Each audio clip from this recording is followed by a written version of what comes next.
আসসালামু আলাইকুম, welcome back to my channel. আজ আমি হাজির হয়ে গেলাম আবার মজার একটা রেসিপি নিয়ে।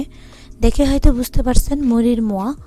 আর এই মুচমুচে মুড়ির মোয়াটা আমরা যে কোনো সময়, যে কোনো সকাল বা বিকেলে খাইতে অনেক বেশি পছন্দ করি। তার মধ্যে বাচ্চারা তো অনেক বেশি পছন্দ করে। আর এই মোয়াটা আমরা সাধারণত কিনে খেয়ে থাকি। তবে এই মোয়া রেসিপিটা কতটা সহজভাবে যে তৈরি করা যায় তা হয়তো আমি নিজেই তৈরি না করলে বুঝতাম না। আর ভাবলাম এই সহজ রেসিপিটা আপনাদের সাথে একটু শেয়ার করি। এই জন্য আমি নিয়ে নিলাম অল্প দুটো উপকরণ, শুধু মুড়ি আর চিনি।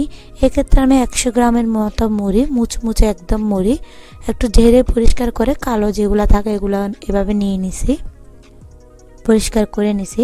আর এখানে আমি নিয়ে নিলাম হাফ কাপ থেকেও একটু বেশি চিনি।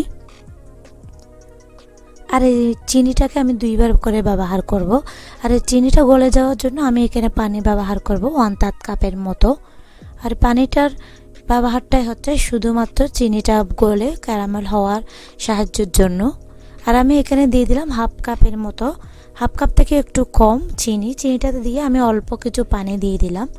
এবং এই চিনি আর পানিটাকে সম্পূর্ণ গলে যাওয়া পর্যন্ত, একটা ক্যারামেল হয়ে যাওয়া পর্যন্ত আমি এটা অপেক্ষা করব। সম্পূর্ণ ক্যারামেল হতে হবে এমন কোনো কথা নেই, শুধুমাত্র একটা চিনিটা গলে যাওয়া, মূল কাজটা হচ্ছে এটাই। আর যারা আমার চ্যানেলটি সাবস্ক্রাইব করেন না, প্লিজ সাবস্ক্রাইব করে নেবেন। আর পাশে আসা বেলটা অবশ্যই ক্লিক করতে ভুলবেন না। আর যারা সাবস্ক্রাইব করেছেন তাদেরকে অসংখ্য ধন্যবাদ।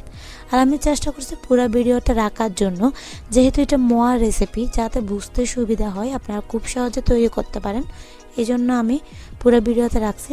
পুরো পানিটা শুকিয়ে যাওয়ার পরে, চিনিটা সম্পূর্ণ গলে যাওয়ার পরে, হালকা কালার আসার পরে দেখে হয়তো বুঝতে পারছেন, আমি চুলার আঁচটা একদম লো করে দিছি এবং এতে দিয়ে দিচ্ছি যে মুড়িটা আমি 100 গ্রামের মতো রাখছিলাম, এর থেকে অর্ধেক মুড়ি। আর আমি অল্প অল্প করে মোয়াটা তৈরি করার চেষ্টা করি, কারণ এতে করে খুব সহজে মোয়াটা তৈরি হয়ে যায়। এবং মুড়িটা দেওয়ার সাথে সাথে চাইলে চুলাটা বন্ধও করে দেওয়া যায়। যে কোনো একটা হাতুড়ি বা চামচ দিয়ে ভালো করে নেড়ে চেড়ে একটু মিক্স করে নিলাম। আমি পুরো ভিডিওটা কিন্তু রাখছি, একটু কাটি নাই। শুধু লক্ষ্য রাখতে হবে মুড়িটা যাতে একটু ভিজা ভিজা থাকে, এতে করে মোয়াটা পারফেক্ট হবে। যদি মুড়িটা ভিজা ভিজা না থাকে তাহলে মোয়াটা পারফেক্ট হবে না। হয়তো ভাবছেন হাতে গরম লাগছে কিনা, হ্যাঁ অবশ্যই গরম তো একটু লাগছেই। মজা খাইতে হলে আমাদের তো একটু কষ্ট করতেই হয়। এই মজাটা খাওয়ার জন্য এই গরমটাকে হাতে সয়ে নিচ্ছি, এতটুকুই, আর কিছুই না। আর আমি পুরো ভিডিওটা রাখছি, যতটুকু দ্রুত দেখাচ্ছি ঠিক ওভাবে করে আমি মুড়িগুলোকে হাতে নিয়ে একটু দুই হাতে চেপে চেপে একটা মোয়ার শেপ তৈরি করে নিচ্ছি। আর আমার মতো যদি অল্প অল্প করে তৈরি করেন তাহলে আমার মতো করে তৈরি করতে পারবেন একজনে। আর বেশি পরিমাণ যদি একসাথে তৈরি করতে দেন তাহলে অবশ্যই দুইজনের হেল্প নেবেন, আরেকজনের হেল্প নেবেন। যেহেতু এগুলো যদি শক্ত হয়ে যায়, এই ক্যারামেলটা যদি শক্ত হয়ে যায় তাহলে এগুলো আর মোয়া হবে না। এই জন্য এই কাজটা খুব দ্রুত করতে হবে। আমি এভাবে করে সবগুলো দুই হাতে একটু চেপে চেপে মোয়াগুলো একটা নির্দিষ্ট সুন্দর শেপ দিয়ে নিচ্ছি। আর আপনারা যদি হাতে এই কাজটা করতে না চান, একটা মিডিয়াম সাইজ বা ছোট বাটিতে করে মুড়িগুলো এভাবে নিয়ে একটু চেপে দিলে ভালো করে একটা মোয়ার শেপ হয়ে যাবে। তবে গোল শেপটা হবে না আর কি, কিন্তু মোয়াটা হবে। এভাবে করে সবগুলো মোয়া আমি তৈরি করে নিচ্ছি। আর ঠিক আমি যতটা দেখাইছি অতটা সময়ের মধ্যে এই মোয়াটা তৈরি করা যায়। আমি 2-3 মিনিট পরে মোয়াটা একদম শক্ত হয়ে যায়, এগুলো সাথে সাথে শক্ত হয়ে যায়।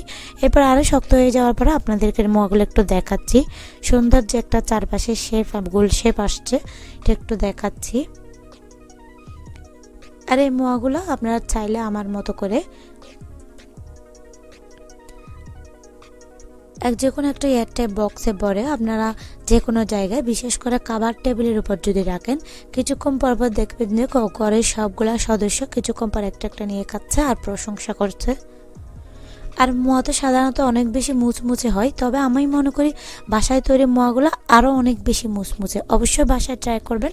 কেমন লেগেছে আমাকে অবশ্যই কমেন্টস করে জানাবেন। ভালো লাগলে অবশ্যই লাইক করবেন, বেশি বেশি করে শেয়ার করবেন, যাতে রেসিপিটা সবাই দেখে আর শিখতে পারে। আর আজকের মতো বিদায় নিচ্ছি, সবাই ভালো থাকবেন, আল্লাহ হাফেজ।